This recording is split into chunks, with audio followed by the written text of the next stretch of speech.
begin by just saying that I do not accept that you all will not vote for me. Not willing to concede that just yet, but to Adam's point, regardless of the party to which we may belong, or the part of the state from which we hail, before we are anything else, we are Americans, we are Texans, and we have the ability to work together towards the common good. And that's what has brought me here today, to speak with you, to share with you my point of view, but also to listen to you and to answer the questions you might have, and to listen and learn from you, because you're going to know your communities and your counties and your part of the state and your most pressing priorities better than I ever will. And if I am so fortunate as to serve as your next governor, I want to make sure that we can hit the ground running, and that you have a partner in that office who can help you and your community achieve your goals. So I want to thank Adam, and I want to thank John for the invitation to be here, Representative Spiller and other dignitaries, and each one of you for your attention over the next 10 or 15 minutes. And then as Adam suggested, I would really love to turn the microphone over to you and hear from you. And again, happy to respond to any question, any idea, any thought that you might have. So I got to come off of the campaign trail over this last weekend to spend time in El Paso with my family and my wife Amy's family and our 3 kids. Adam mentioned we have a 15-year-old named Ulysses. Our daughter Molly is 13. And our youngest Henry is 11 years old. He's our last one in elementary school. And it was a great reminder of why I want to serve in the first place. I want to make sure that I do well for present company and for the generations that are represented here. But I really want to make sure that we're focused on the generations that follow ours.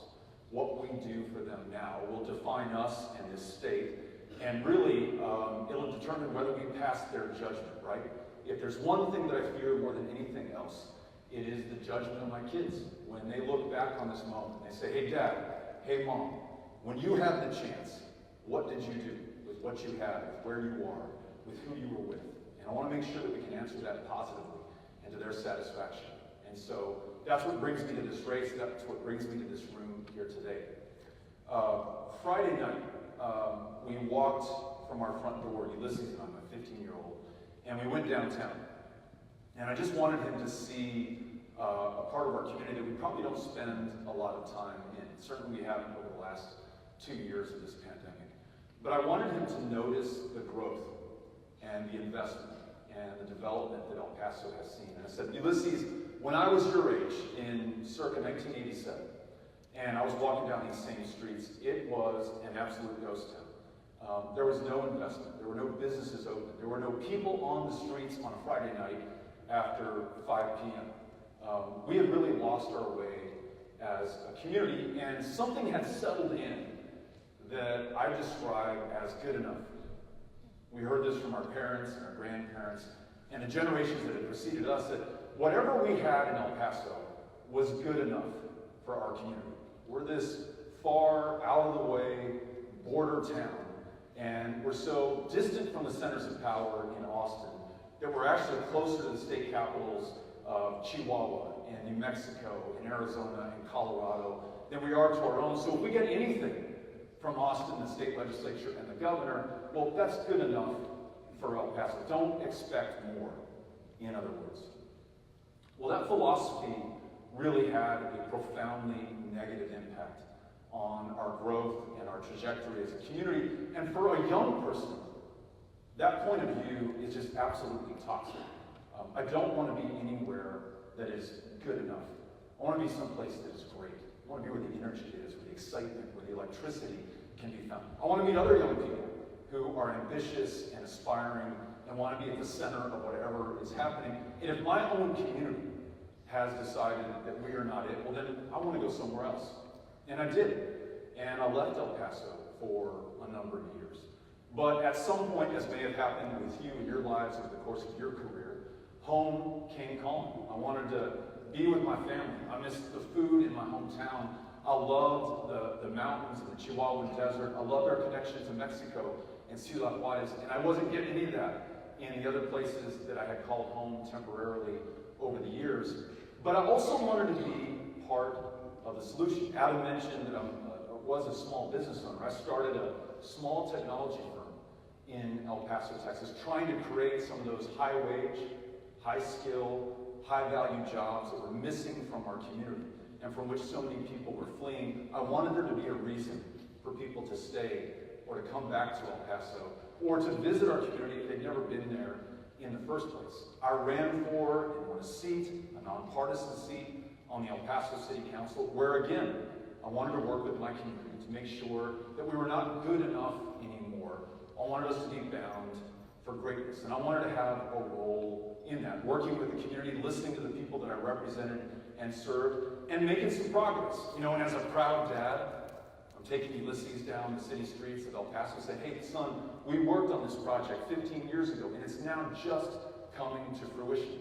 This stuff takes a while, but I want you to know that I did this for you, and for your sister, and for your brother, and for other young people. I want them to be able to make the decision to come back to this community. Now, I was reminded of somebody that I met at the outset of this campaign when I was having this conversation with Ulysses on Friday. A young mayor in Jones County, community called Stanford. His name is James Decker. And I introduced myself to James Decker. He gave me a windshield tour of his community. We got in his truck, we drove to town. He showed me the 2 hospitals that have closed down over the last 5 years in Jones County. He showed me the things that they're working on to build up a community pool that anyone can visit, to make it more attractive for families to raise their kids there. Talked about investment in their water system. And even if the state or the federal government doesn't always see the value of Jones County and making investment there, he's going to make the case. He wants that town bound for greatness. And hell or high water, he is going to get there. And he's looking for a partner. And so I don't know, just like Adam said, you all may or may not vote for me in November. I don't know who James Decker is going to vote for in November. But I do know that if I win, that I know his story. He knows me. We have each other's cell phone numbers. And I want to work with him on the issues that are most important to his community, because he's raising a couple of young kiddos right now in Stanford, Texas, and he wants them to find a reason to stay there or move back there if they leave and go away for a little while. I recount this anecdote and my conversation with the mayor of Stanford to say, I hear this all over the state of Texas. The challenge that we face in keeping our young people, or attracting the talent or investment or capital that will allow our communities to thrive. And especially in rural Texas, we really have our work cut out for us. When 50% of the rural counties of this state are unable to reliably get on the internet, try finishing your education, or starting a small business, or getting what you raise or grow to markets. Try finding a date. If you're single, you cannot get on Tinder because you do not have the internet. Try making the most of telemedicine. I visited Dalhart at the top of the Panhandle when I was a member of Congress serving on the House Veterans Affairs Committee. And this small community is serving veterans in a huge catchment area that serves more than 4 different states, and they're able to leverage a reliable connection to the internet to be able to do that. What if your town does not have it? What happens to the veterans who are otherwise denied that care? Lack of investment in other kinds of infrastructure, in roads and bridges and water systems. We have more fouled water systems in the state of Texas than does almost any other state. And disproportionately, rural communities bear the brunt of that. I look at public education, the backbone of so many of our communities, and certainly for our rural towns. And you see teachers and counselors and librarians who are grossly underpaid against the state average. What teachers are making here in Dallas or my hometown of El Paso, Texas, and then extremely underpaid against the national average. Try keeping that teacher in that community when she knows she can earn double by going somewhere else. And who loses out at the end of the day? It's our kids. It's that next generation. It's those people for whom we serve in the positions of public trust that we are in right now. You look at the Universal Service Fund, which was recently vetoed by the governor. That, of course, is a fund that subsidizes rural telephone bills, and by extension, rural internet. You're seeing folks in rural counties pay $50 to $125 more per month because this item was vetoed in the last budget. So it's more expensive, further from centers of power. The resources that other communities take for granted are found wanting in these rural towns. And at the center of all that is our system of health care.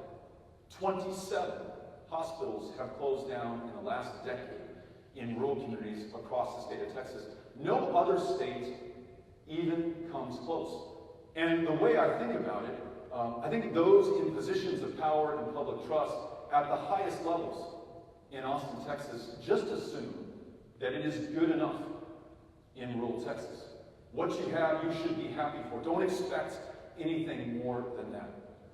Now, we've got to get past good enough, because good enough is not good enough for any single one of us, no matter where we live in the state of Texas. We want those teachers to stay in our hometowns. We want to fix those water systems. We want the investment in infrastructure. We want the best system of public schools on the planet. There's no greater equalizer that I can think of for our young people coming up, no matter where they are in the state. But if they can't see a doctor, if they can't rely on a hospital, they're going to drive 120 miles or 3 hours to be able to see somebody who can allow them to be healthy enough or well enough to finish their education, to continue to run their business or raise their family or lead their congregation, or whatever they were placed on this planet to do in the first place, it's going to be even harder to keep these communities going. We looked at the census data for Jones County on the drive over here today. 1950, 6,000 people were living in that community, más o menos. In this last census, a little over 3,000 people. I'm trying to make the case that unless we make these rural communities a priority, we're going to continue to see the loss of talent, the future generations who will flee to other parts of the state and to other parts of the country. And if we prioritize healthcare at the very center of that, everything else soon becomes possible. And I'm not speaking to you from what I've read, I'm sharing with you what I've heard as I show up in places like Jones County, or John's hometown of Childress, or Olney, or Dalhart, or Shamrock, or any one of these communities that is so often overlooked, or forgotten, or taken for granted, or just written off altogether. This is what people are telling me that they need to be able, not just to survive, because who wants that, but to be able to thrive, to pursue greatness. When I listen to someone in Presidio, Texas, who tells me that her son was delivered by the veterinarian because there is no doctor in that area, and it was hard to find a way to convince her son to pursue medicine as he grew up and completed his high school education and thought about what his career would be, because he'd never seen a doctor in that community. And she said, "Hey, Beto, go look at the classes at our medical schools across the state. It's overwhelmingly kids from big cities and suburbs. It's very rare to see young people from rural communities.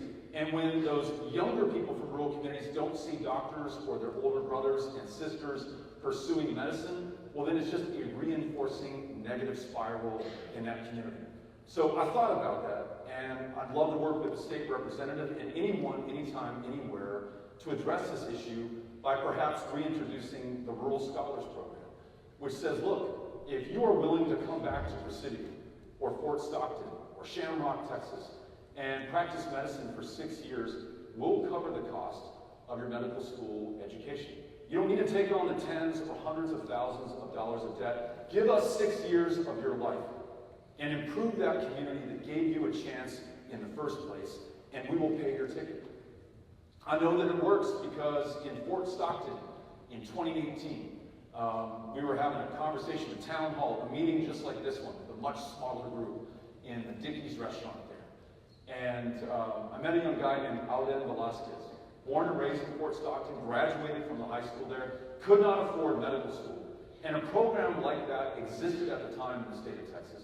And the county commissioners in Pecos County, the city council in Fort Stockton, the state government at that time, all pitched in to pay for his medical school education on condition that Alden moved back to Fort Stockton and practice medicine there, which he was doing in his 9th year back in the community. He wasn't going to go anywhere. He had planted his roots there. He married his high school sweetheart. He was raising his family. That community, our state, for the bargain price of a full ride to medical school, got a lifelong commitment from one of their own to practice medicine and to make that community more viable as a result. What if we made those kinds of investments as a state together? Many of you are facing shortages in nurses in your communities, as we are across this state, as we are across this country.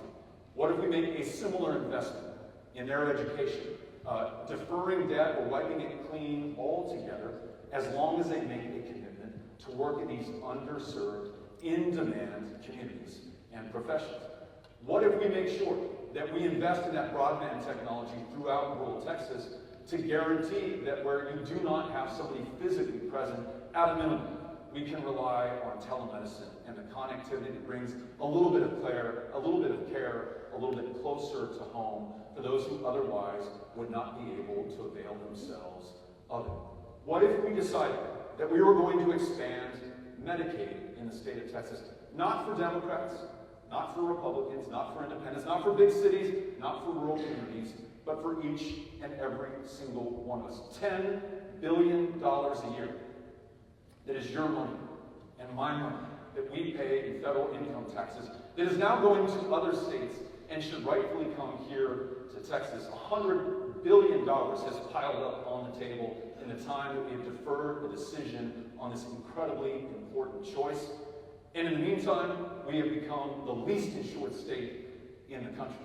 In the meantime, people still routinely die of diabetes and curable cancers and the flu in the 9th largest economy on the planet, in the most medically advanced, most prosperous country the world has ever known.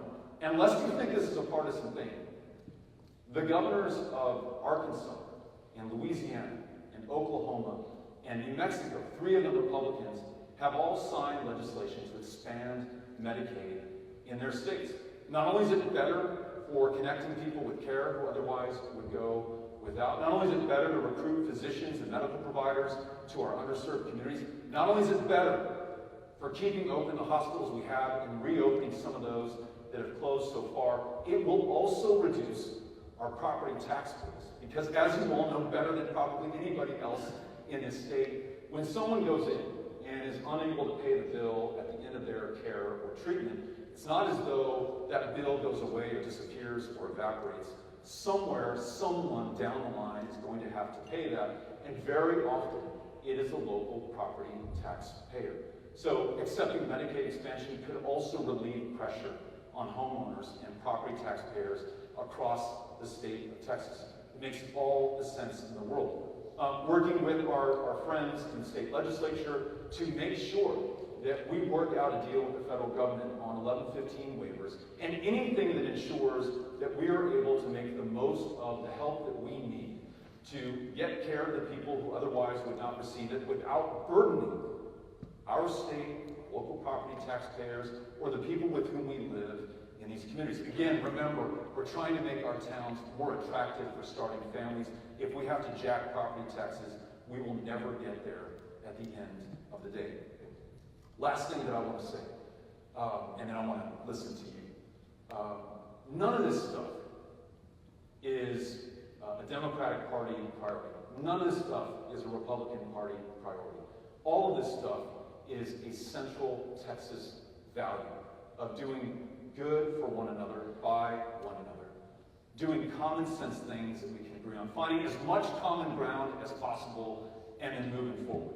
That's the way that I approach things when I was a small business owner in El Paso, when I served on the city council, balancing that budget every year for 6 years, responding to my constituents in weekly town hall meetings so that I could be held accountable by those that I served and represented. That's what I did in Congress. Every year that I served, for 6 years, on that House Veterans Affairs Committee, I was in the minority, meaning Republicans were in the majority. For 2 of those years, Donald J. Trump was the President of the United States. Now, I did not vote for him, no surprise to you here, but I could not go back to my constituents and say, you know what, I didn't vote for that guy. He belongs to the other party. There's some things that he does and says that really offend me, so I'm just going to cross my arms, hold my breath, and wait till we elect a Democrat, and then I'll start looking for you. They would have laughed me out of the room. They would have elected someone else in my place, as they should have if I had done that, but I didn't. I said, look, let's find some common ground. Of 148 VA centers across the country, El Paso had the worst wait times to see a mental health care provider. That means veterans who come back from Korea, Vietnam, Afghanistan, and Iraq were waiting longer to see somebody for their post-traumatic stress disorder or traumatic brain injury than anywhere else in the United States. And among an epidemic of veteran suicides, 22 a day nationally, it was especially bad in El Paso. So I worked with my Republican colleagues on the committee on a bill that would expand mental health care access, not just in Texas, but across the country.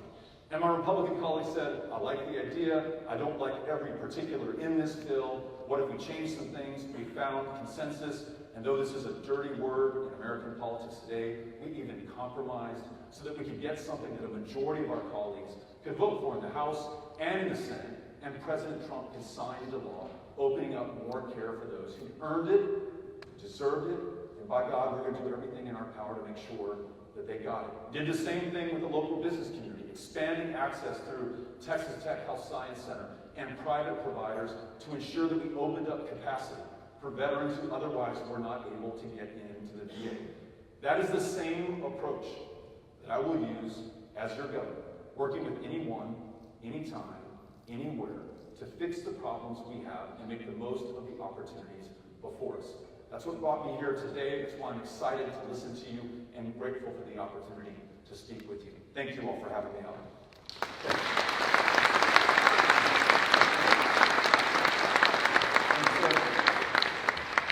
All right, so he has agreed to answer some questions. So we have John and Amber are walking around with microphones, and then we also have some microphones up at the front.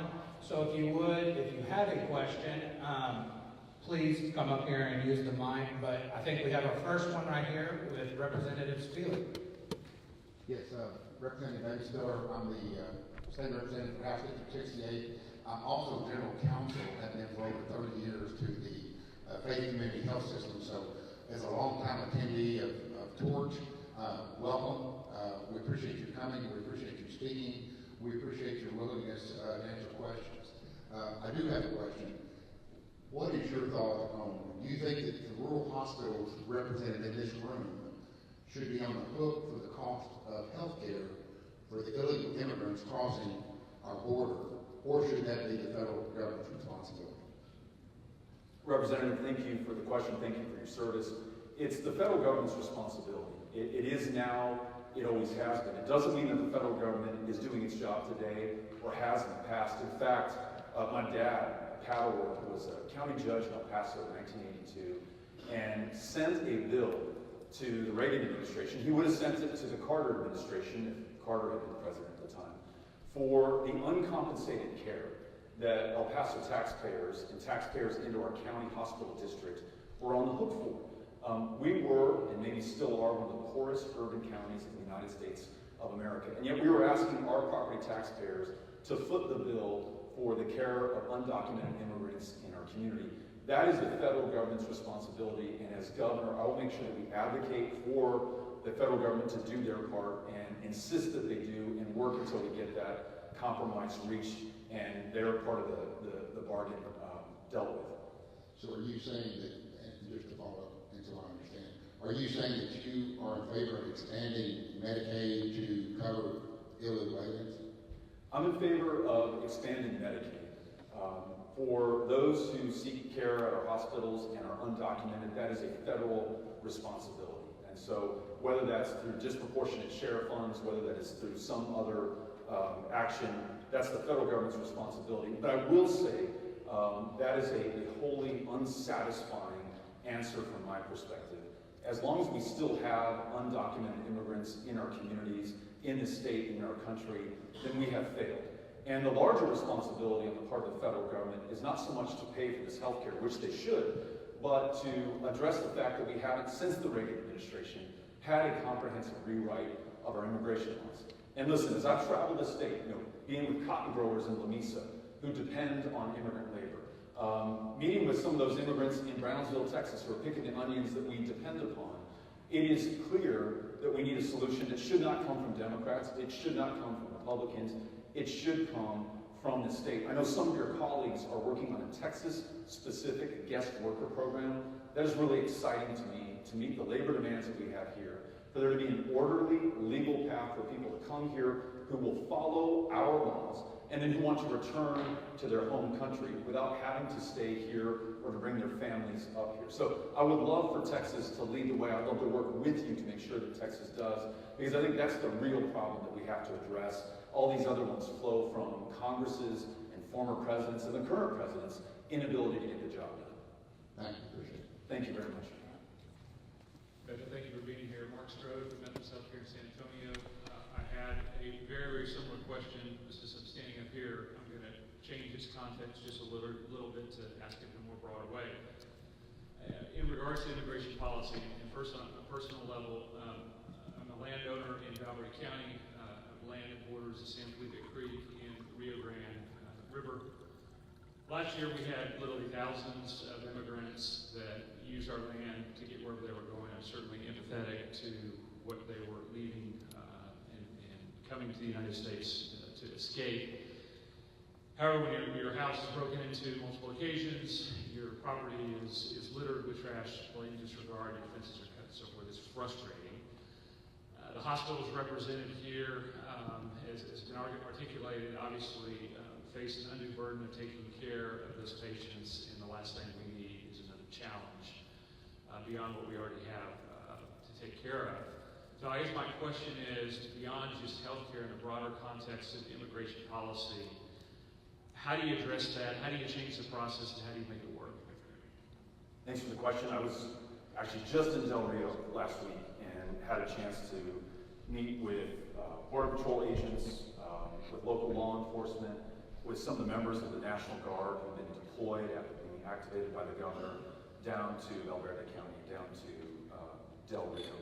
And also with many of the property owners and residents there. In fact, I went to the Stripes convenience store just as we came into town, and I asked Sandra behind the counter, what are you seeing here? She said, I see migrants who've just been dropped off by CBP who think that they're going to be able to walk to San Antonio from where they are right now, who may be walking through your property, cutting fence, in the process breaking into your home. And that anxiety that people feel is very real and very legitimate, I just want to say.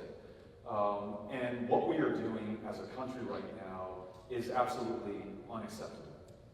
I mentioned earlier that the real solution is a comprehensive rewrite of our immigration laws to ensure that people who want to follow our law when they come to this country and want to work in those professions that no one here in Texas is taking the chance to do, fixing fence, picking those onions, working in the slaughterhouses, doing so many of the things that our economy depends on, and really through immigrant labor, there's got to be an orderly, legal path to do that. And I have yet to meet the Republican or Democrat or Independent who will disagree with that.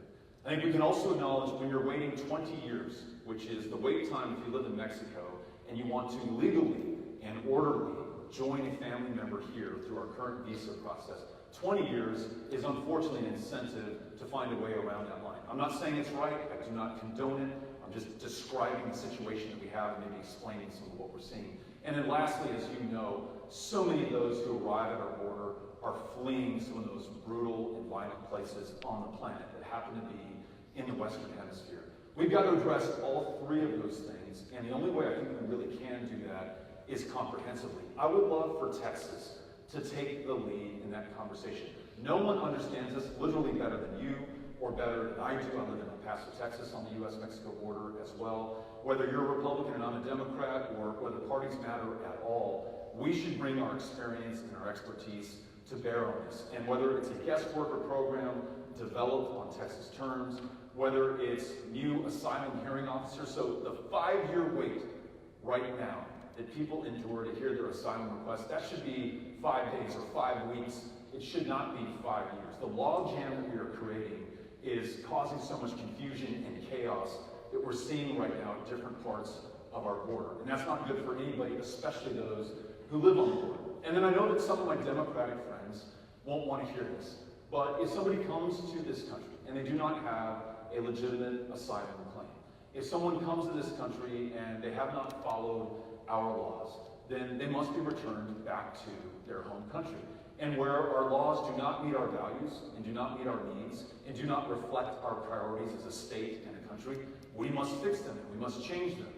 But rule of law, and the fact that none of us is above or below the law, is really, in my opinion, what defines and distinguishes the United States of America from so much of the rest of the world, including some of these places that people are fleeing from right now. So it's a lot that we've got to do. I just want to acknowledge that I've been there, I've seen this, I understand it. It cannot continue, and we've got to treat this urgently, but responsibly, not with stunts. I don't think busing people to Washington, D.C., or shutting down our international bridges, or activating 10,000 members of the Guard is going to get this done at the end of the day. I think this really necessitates and requires leadership. Thank you for the question. Sean? Beto, how are you? Is it working? Yes. So, I grew up in McAllen, Texas. I'm a bit of a heretic because I live in California now. And I run a hospital, following my partner behind me in Texas. And after 20 some odd years in California, I can see the benefits of Medicaid expansion, although I don't agree with all of the aspects of it, but it certainly helps. And coming to Texas, I learned the term LPPF and IGT. These are new terms to us. We didn't know the difference in California, but we now know that California is one big, large LPPF, whatever that means to you. My concern is that I hope that this supplemental program sustains the rural hospitals, and I took to heart your comment about how are we going to afford to pay whatever employee that you may or may not need in a hospital. And yes, I believe in Medicaid expansion. Yes, I believe in supplemental programs because they're essential, especially if we do, and I praise and applaud what you have to say about it. People do come across inappropriately, they need to be taken back. I too grew up in a border town, I know it well. But some of the challenges that I see are, one, associated with managed insurance programs, managed Medicare, managed Medicaid. And while I get the beneficiary advantage, they come in to some of the other markets, unless you have a large organization behind you, it's very difficult to negotiate, and they undercut the amount that you get in Medicaid, or they undercut the amount that you get in Medicare. That's a huge challenge, and forgive me if I'm the only one who sees that, but that's a huge challenge because salaries don't go down in price, supplies don't go down in price, services don't go down in price, and I like to say the answer is money. Well, what's the question? Okay, I say that. It makes my partner just kind of threw up a little bit in the back of his throat when he said that. But in the end, with everyone trying to save money on Medicare and Medicaid, we can only shoulder so much. And then the other item that kind of gets to me is,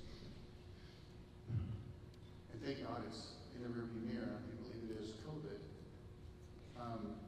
Many of us lost nurses that got on a plane and went someplace else, probably California, because they got $225 an hour. Would it be appropriate to sell water in a drought? Or it was a national crisis. So now I'm just lamenting. You can send me the therapy bill later. But none of this makes sense to me. So maybe if you could just speak to the managed Medicaid, managed Medicare, and things of that nature. Thank you for hearing me. And I'm sorry to jump in here, Beto, but that actually matches up. We're seeing two questions we're getting through the virtual app. One is about Medicare Advantage plans and their impact on small hospitals. The other is about not just nursing workforce shortage, but the pipeline of nurses and what you can do to meet current and future demands. Yeah, so on the first part of this question, I mentioned earlier, you all know, we're the ninth largest economy on the planet. We're in the wealthiest country humankind has ever known. It's not for lack of resources that we can't fix this problem, right? The resources are here in the state of Texas. It's applying them efficiently, it's applying them effectively, and I'll plead honest ignorance here. You understand how to do that. It is your life, it is your work, it is what you are judged upon at the end of the day. You know that far better than I do. I just will share with you that I'm your partner in this, in whatever capacity, that I can bridge the gaps that exist, that I can unwind the things that are screwed up, that I can help ensure that we introduce ideas that we learn from other places that may have figured this out, and apply our own specific Texas values or constraints or opportunities to. It's interesting, I was in McAllen actually last week, and I said something about Medicaid expansion. And there was an emergency room physician who was at the table with us. He said, listen, I agree with you, that sounds great, but if you don't also include the reform on Medicaid, Medicare, I'm just gonna tune you out going forward, because the $10 billion a year, the net positive economic impact, yes, that's wonderful, but for my profession, I'm just about out of the ability to take, in another part of this practice, Medicaid and Medicare patients.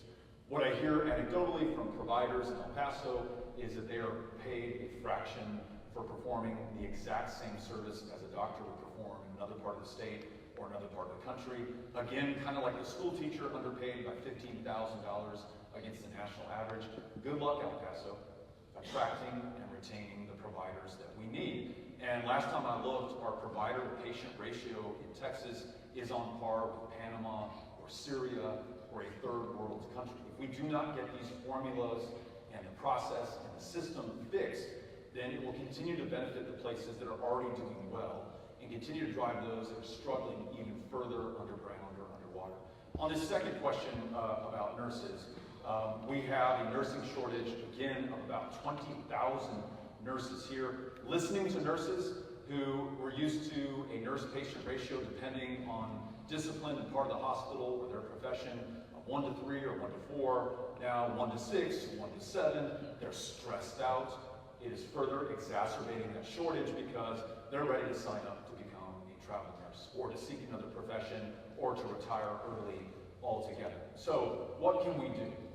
One, we can reduce the choke points in nurse training and education by making sure that we fully fund nurse educators across the state of Texas. And I think one of the tools that we have at our disposal is removing the obstacle of taking on debt or wiping clean debt that already exists for in-demand professions, for underserved communities.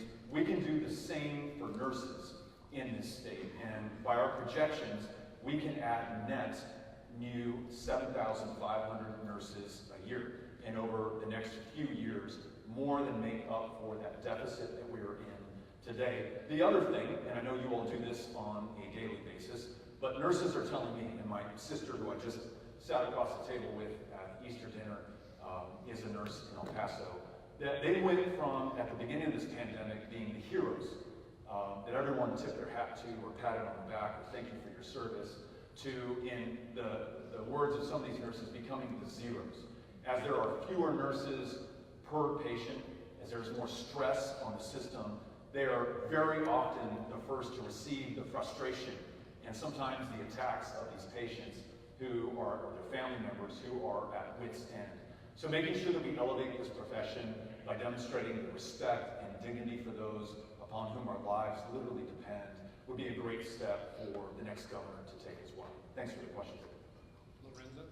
Hi, you talked a lot about helping local communities. I was born, raised, and grew up in West Texas, where in West Texas, make no mistake about it, the bills are paid by oil.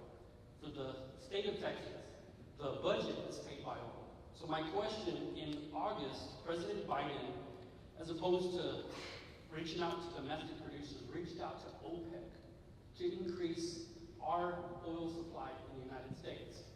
My question to you is two parts. Number one, yes or no, do you stand by your party's position to reduce domestic oil production and increase foreign oil production? And number two, if so, how do you plan to pay for your programs that you're talking about? So, I'm not sure what the National Party's position on this is. I'll just share with you mine, which hopefully will satisfy the question. We are extraordinarily lucky to have the wealth of natural resources in Texas, specifically oil and gas, that have not just powered our state's economy, and to your point, the coffers of the state budget, but it has also secured our energy independence from the rest of the world. No more having to go to Kuwait or Saudi Arabia or Iraq to secure our supply lines. No more having to negotiate. We shouldn't have to negotiate with dictators in Venezuela or other parts of the planet to get the natural resources that we have in abundance under the ground where we are sitting right now. And it's also great work for people in the Permian Basin, in the Eagle Ford Shale, in almost every part of the state of Texas, because this industry touches every part of the state of Texas.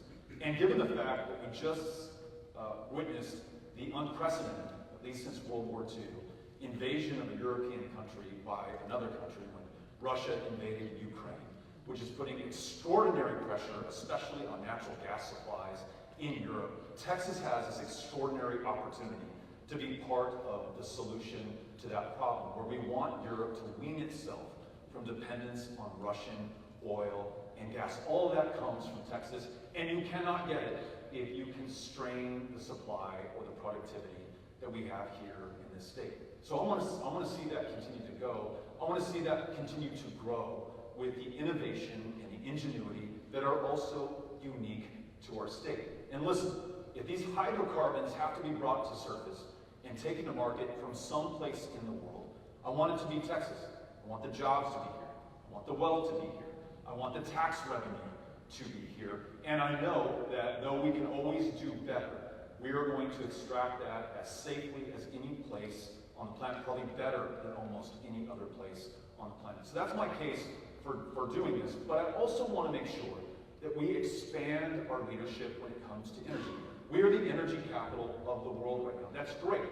But as you all know, you only keep that lead by continuing to innovate and to take the kinds of bold steps that allow you to best your competitors. So investments in geothermal, which use the skill and the experience and the expertise that we have from oil and gas drilling, and also further reduce our dependence on foreign reserves in other parts of the country.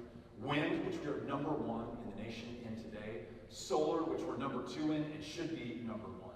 Hydrogen, which is going to be one of the energy sources of the future for this planet. And someone's going to corner the market, and I want Texas to be the one. These are the ambitious opportunities we have to expand what we're doing on oil and gas. So yes, to your question, we should continue to derive the benefit from these natural resources here and even expand that lead. But let's add these other industries to the portfolio so that we can continue to maintain our dominance globally. Thanks for asking the question. Hey, thank you very much for being here. I grew up in La Mesa. I moved to Fort Stockton for about 15 years, and now I'm in Rankin. And I signed Audan Velasquez's first contract while he was still in medical school. So I totally agree with you about incentivizing medical school students and really healthcare professionals across the spectrum. Incentivize them to go into rural communities, serve a period of time, and get loan forgiveness. So very, very much support that, and I appreciate that. Also, you were in Canadian Texas about 3 weeks ago, and my mother got a picture with you, and she really loves you, man. She got all over Facebook about it, and so if it's cool with you, I'm just going to run up here real quick. I'm going to hold this.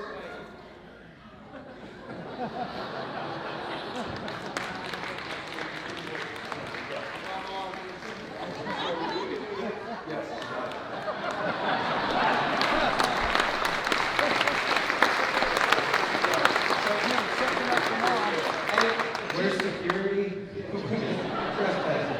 I love what Jim did, but we can't do that 200 times. And so what I'm going to offer up, Beto asked about this, is if you would like to meet him or shake his hand or take a picture, let's do that as he wraps up outside the doors. And we'll do that if you will promise to come back into the room for the federal update. We don't want to create you know, that sort of situation.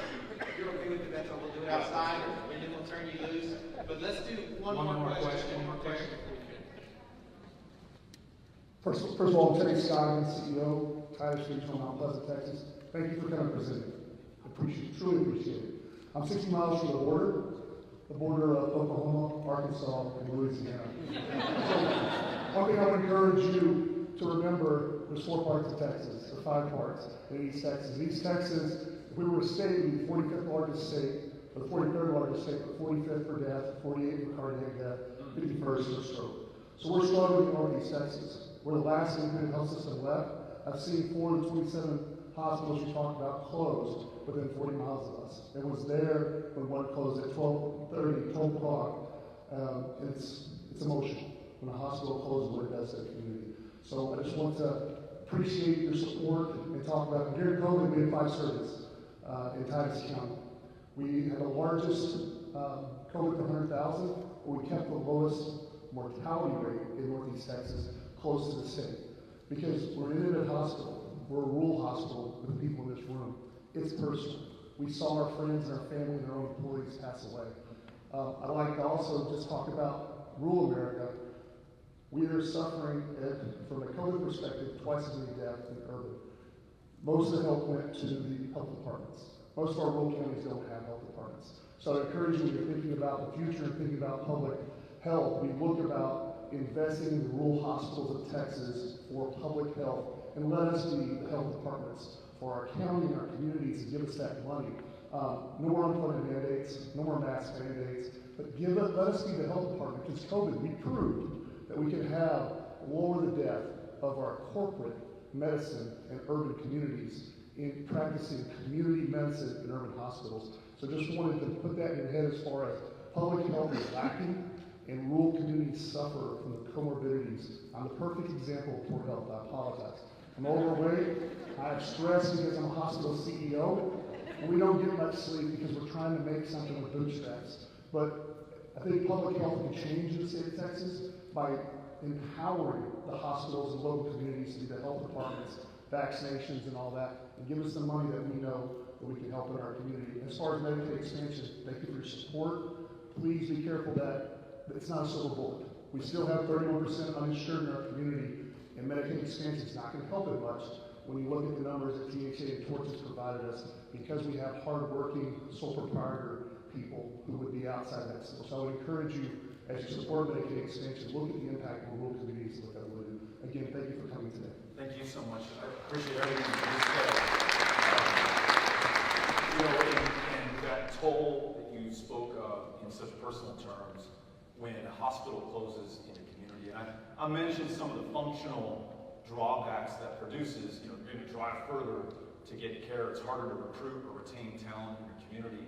But for those who stood up that hospital and kept it going, and were literally a lifeline for that community, very often the largest employer in a given community, it is absolutely decimating to see one of these close. And we've traveled to places like Crockett that have seen hospitals close and seen hospitals reopen through the community's initiative and doing everything within their power to turn this situation around. I met with folks in Liberty who are doing their best to replicate what they were able to do in Crockett. I've been to places like Memphis, where the conversation around the table was how much further people now have to drive, and it's just hard for people to see how that community is going to turn the corner, at least those that we listened to at that lunch on that day. I appreciate you saying that.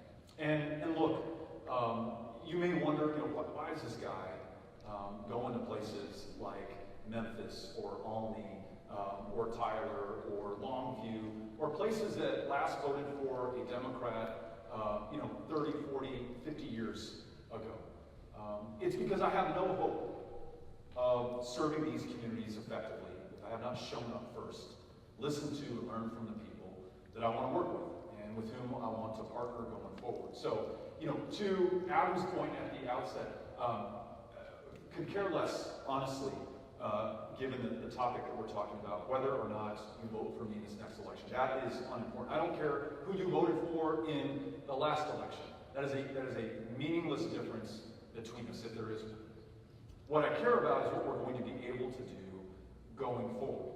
and your willingness to share this with me today. I hope on an ongoing basis going forward. And John has my cell phone number, and John, if you want to share it with anybody here, you are welcome. That's dangerous.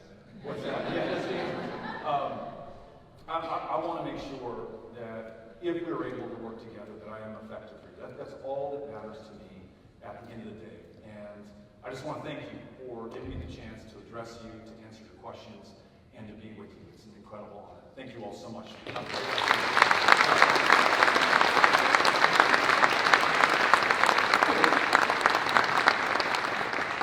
All right. Thank you again, Beto. And what a wonderful way to start our conference. And it's a standing room only, so I'll give this one. You back row Baptists, there is some seats up front, okay?